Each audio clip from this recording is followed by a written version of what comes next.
Hey guys, welcome back to the Booth Shack.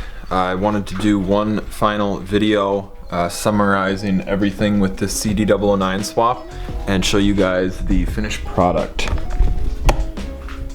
So I've got everything inside the car pretty much buttoned up here. I've got the shifter all together, shift boot on there, about as good as I can get it on there. I don't really like the clip system that holds that in place, but it's all together. Car is pretty much together except for the hood. I just need a second person helping me in order to get the hood in place. But other than that, I did kind of a basic tune-up, just clean the fuel filter out, wash down the engine bay a little bit, clean the air filter, probably put new spark plugs in it here soon.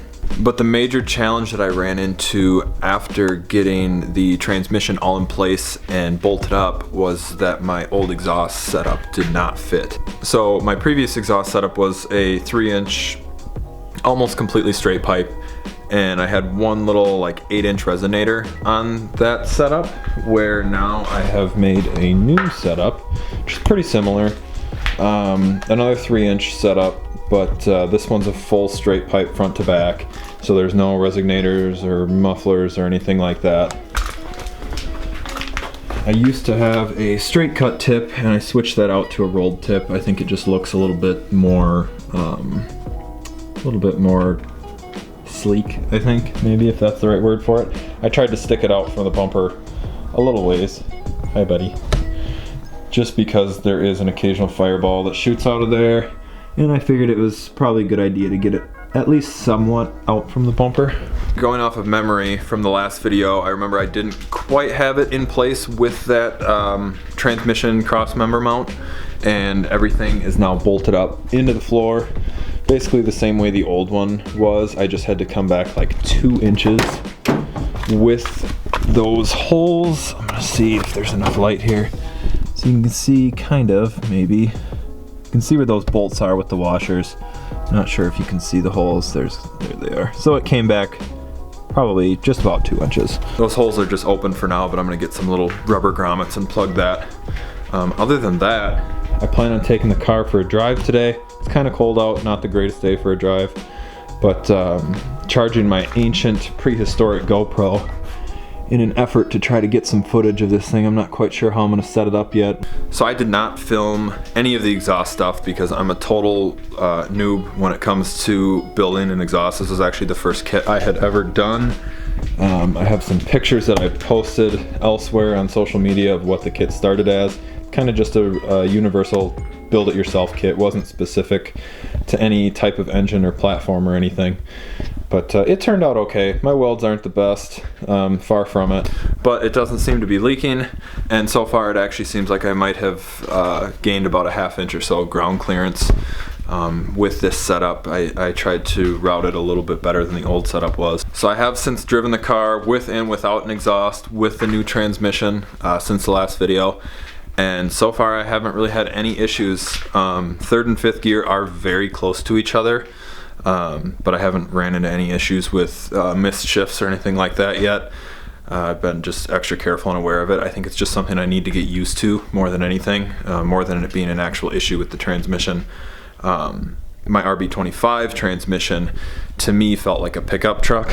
When I would shift the gears, everything felt so far apart, even with a short shift kit. And not only that, but just the spacing of the actual gears themselves as far as ratios go. This CD009 definitely keeps the car in boost a lot better. Hi buddy.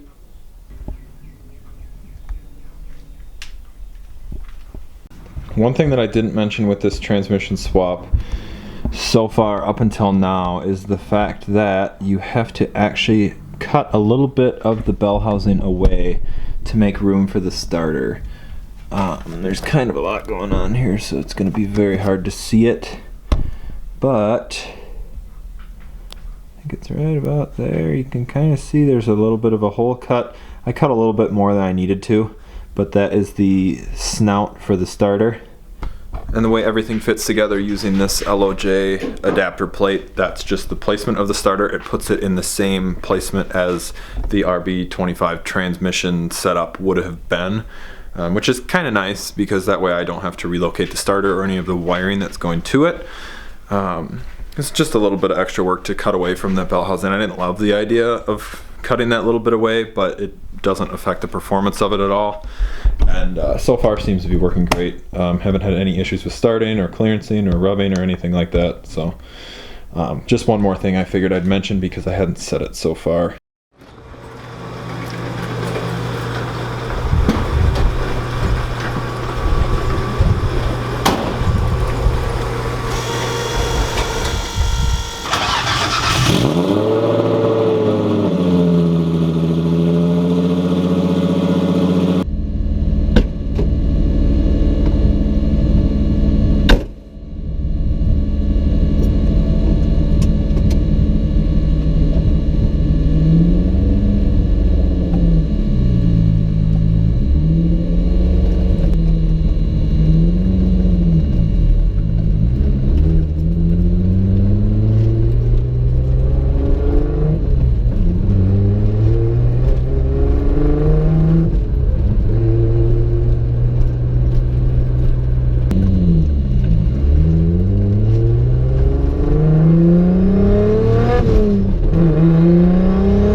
On one final note, the last thing I can think of that I didn't mention previously, that I actually did off camera, was install this Wilwood clutch cylinder. It actually looks like there's a little bit of moisture there right now that I'm gonna have to address. But the 45-year-old factory master cylinder was not cutting it for this application. For the RB25 transmission, the factory master cylinder actually worked just fine to push that slave, but I noticed when trying to bleed everything after getting it all set up with the CD trans that the factory master cylinder wasn't enough. So I did the Wilwood 7/8, and it makes the clutch pedal a whole lot more stiff than it was. So just for trial and error and to see if my hypothesis is correct, I actually ordered a 3/4 inch bore master cylinder as well. So this is what's in the car now. The factory one was this, but it was actually physically smaller, so I think it would be a little bit smaller. It'd be more like an imaginary one here, and I went all the way to here. So I want to try this one. Looks exactly the same on the outside as the one that's in the car. But I think this will still be plenty, probably more than enough to move the slave cylinder, but not have unnecessary clutch pedal stiffness. And by no means is the car undrivable with the stiff clutch. I just prefer to not overkill if I don't have to. To me, it's just a little more fun to have a slightly more manageable clutch pedal, and I'm hoping that this 3/4 inch will do the trick. I'm not 100% sure if it will. So I'm hoping that this 3/4 inch one kind of splits the difference between the factory size and that much bigger 7/8. A lot of people tend to run that 7/8 inch master cylinder. That's what I found in the forums, and I kind of just went off of that based on what other people have used. Like I said, it works fine. There's absolutely nothing wrong with it. It's just I'm hoping I can get a little bit softer pedal, or maybe not softer, might not be the right word, but easier pedal, I guess, would probably be a little bit better description. I'm hoping I got at least a little bit of decent footage on my ancient prehistoric GoPro. Driving around, I don't usually get a lot of footage like that. I don't really film a whole lot in general anymore, but hope you guys enjoyed it. I just wanted, if anything, to just prove and show that everything's working in the car. That's about everything I can think of, guys. Pretty sure that sums up this whole entire swap. This will be part 5. If you missed any of the other videos and you wanted to see what led up to this, check them out. I'm going to put everything together in a playlist, and that way you can just watch it start to finish.